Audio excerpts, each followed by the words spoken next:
En octubre de 2017, un grupo de 24 amigos, colegas, nos reunimos en el monasterio benedictino de Huatepec, en Cuernavaca, México, para escucharnos en este camino de acompañamiento teológico mutuo a partir de nuestras experiencias de resistencia, de cercanía con víctimas, con migrantes, con comunidad LGBTQ, buscando una espiritualidad que nos dé resistencia y esperanza. We live in a very non-religious context. So if you take Christians and Catholics and Muslims and Jews, we're maybe only 25 to 30% of the whole population of where I live. People would say they are spiritual, but not religious in an institutional sense. So they don't belong to congregations or parishes in the same way. So the narratives that are arising in Oregon, but we also find them in context with you, in a conversation with you, are narratives of various kinds of oppression and ways in which the institutions, governments, leaders that we've depended on to organize life in a wholesome way seem to be deteriorating. There is a lot of separation in our political context about Mexicans, Latin American, and American people, North American people living in USA. And the narrative that we are constructing here is that we can, on a very horizontal way, have a dialogue, Yes. share about our fears and our hope. And I think that this is an important narrative that we have been creating here.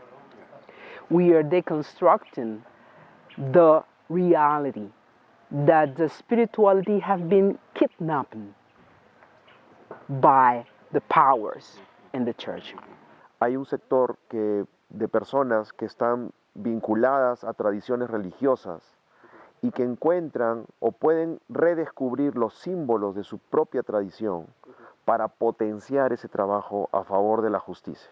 Mi experiencia es que muchos de estos líderes y personas líderes sufren una serie de tensiones de al entrar en contacto con situaciones muy dolorosas y a la vez sostener esperanza en su trabajo. Para mí fue muy interesante esta parte, este proceso y el haber podido llegar a tocar mis propias vulnerabilidades a partir de las vulnerabilidades de los otros. Inicialmente fue el reconocer las vulnerabilidades de la gente con la que yo trabajaba, pero después fue el ver las vulnerabilidades que mis propios compañeros de grupo me mostraban a través de sus escritos y sus palabras, y después darme cuenta que eran también tan similares a las que yo tenía.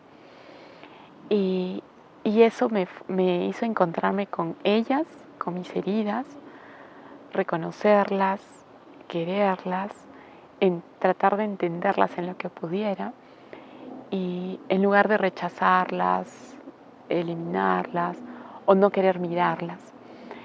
Esta parte del proceso a mí me ayuda a querer cambiar, primero que nada, la manera de verlas, y me invita a tocarlas, a abrir otras, porque me doy cuenta que de esa manera voy creciendo, lo siento como una liberación, y eso me ayuda, me hace querer seguir, no solo en el proceso como Belisa, sino en poder compartirlo y poder seguir transmitiéndolo a otras personas. I feel strongly connected and in communion with new friendships, with people from Mexico and Peru who are practitioners and leaders, and have been surprised at how, as we share our own vulnerabilities and wounds, and share the stories of our neighborhoods and the people we work with, stories from the margins, liberation seems to be rising. Entonces, este acompañamiento lo que hace es apoyar mediante el diálogo y la construcción de amistad entre personas que ejercen liderazgo de diferentes tradiciones religiosas para encontrar, redescubrir sus símbolos desde el diálogo con otros para potenciar su trabajo en el terreno del movimiento social. What we find in them, the reflections of our internal processes that we find in them, their vulnerabilities talking to our vulnerabilities, we see how we all make a communion of people who suffer. And it's not blaming on what the other made me find out about me, how I will get liberated from this. So now that I have had this gift of the other mirroring in me what hurts me in the inside, I can commit with my own healing, which is a community healing. Esto me ayudó a leer mi situación actual en otra clave, ¿no?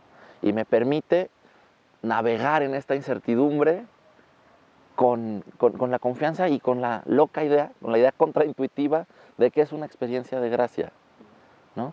Y que la gracia nos envuelve no para que triunfemos, sino para que continuemos a pesar de la oscuridad. Y ahí está la redención.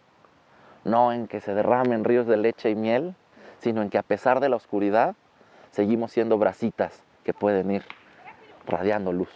People, especially of my generation, are seeking a way to reconcile what they see on the news and what they experience out in the streets and a spiritual space.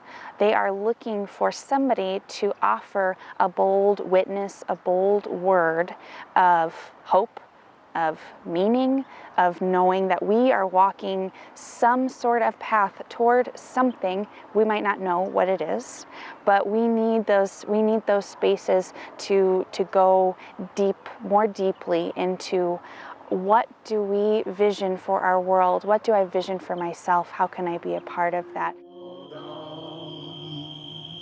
Women are struggling for their lives, know they're struggling both day and night.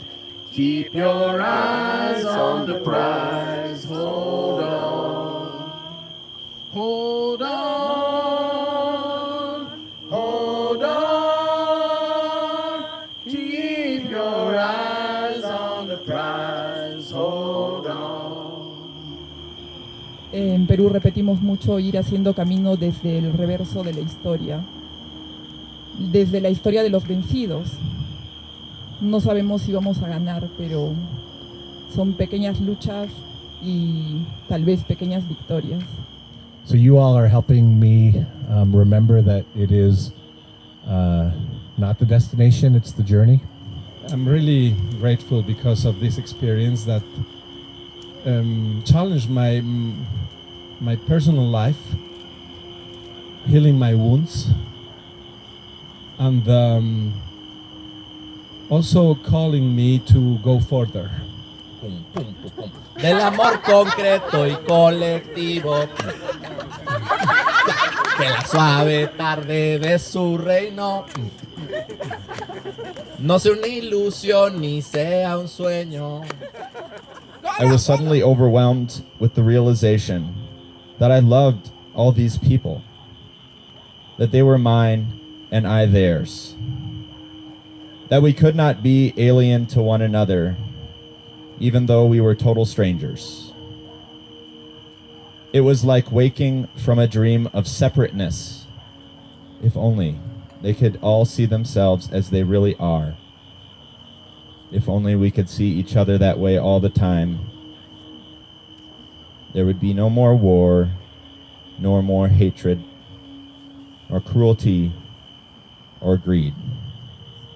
So these are my mis compromisos. Not choosing between pastor and organizer, owning that they are and must be the same. I commit to deepening my vulnerability and more deeply inviting the others. I am so excited to see where the Spirit will move me next. And I don't know if it will be a church. I don't know if it will be Lutheran or United Church of Christ or Presbyterian, all these churches I have walked with. I don't know if it will be in a parish or outside of a parish. But the one thing I feel I know right now after 6 months is I still want to be walking with you. Salam alaikum. Oh yeah, oh yeah, oh yeah, oh yeah. Assalamu alaikum le. Muchas veces lo vemos como bien polarizado, ¿no? O si quieres luchar contra la dominación del gobierno, tienes que ser contrario a la religión. Y si quieres ser una persona espiritual, no te tienes que meter en cuestiones mundanas. En ese sentido, pues es difícil encontrar interlocutores.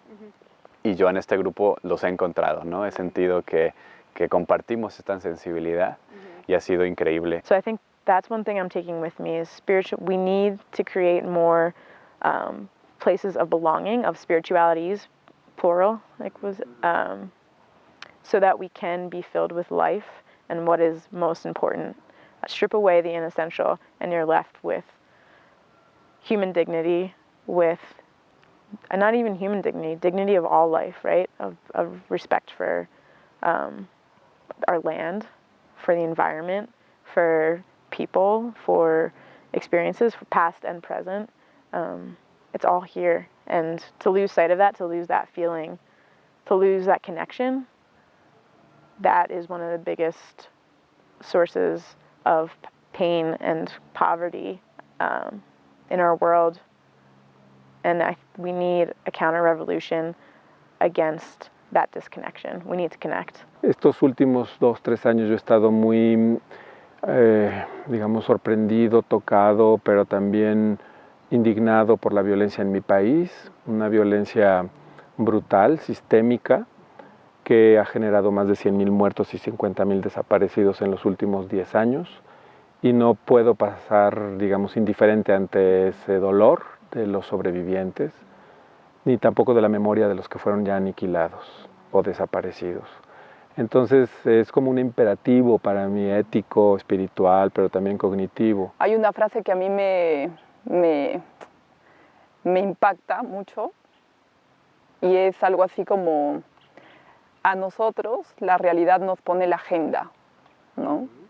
Entonces, como desde nuestra realidad peruana, pero sin perder esa perspectiva más global, vamos tratando de responder justamente a los desafíos, nuevos desafíos de hoy, ¿no? Vivimos una situación ahorita en Perú y creo que toda Latinoamérica de corrupción y violencia,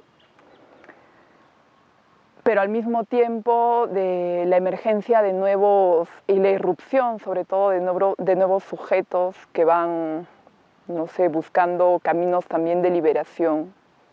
Pienso en los hermanos que también pueden sentirse solos o pueden estar pasando por crisis, y no solo de orden personal, sino también acerca de la estructura de la misma vida eclesial, ¿no? De la institucionalidad, de las celebraciones, de los ritos, ¿no? Que pueden ya no ser algo en lo cual pueden expresarse o pueden seguir creciendo en su fe, ¿no? Entonces creo que sería importante hacer un programa en el Perú con esos, mis hermanos, ¿no? Dominicos, dominicas, ¿no? Que normalmente nos reunimos una vez al año para compartir y para tener un retiro, pero a lo mejor tomarnos una vez al año este programa durante 4 o 5 días puede ser muy rico, no solamente escuchar a alguien, sino también nosotros escribir, verbalizar lo que estamos sintiendo, sería más humano, ¿no? So that's a commonality in stories between Americans and now Latino people as well, is what do you do when the institutions break down? When your friends who are gay or lesbian or African American or Muslim are disregarded and marginalized by the culture. And what does it mean to be church in that context? The power of our vulnerabilities, the one that we have been talking together here, both of us have been vulnerable at different stages of our life. But we are saying that through looking into our eyes, and that make a difference. It makes a difference. That make a difference. There's a global thirst for communion, for community, for belonging. And this invites us into belonging. This wine is a symbol of invitation, the unanimous blood of all, of nature, of humanity, that has been shared, that has been spilled, that is precious. And that we hold both present and past in our veins that is continuing to sustain us like the fire, like the bread of our ancestors, of nature that has gifted us this.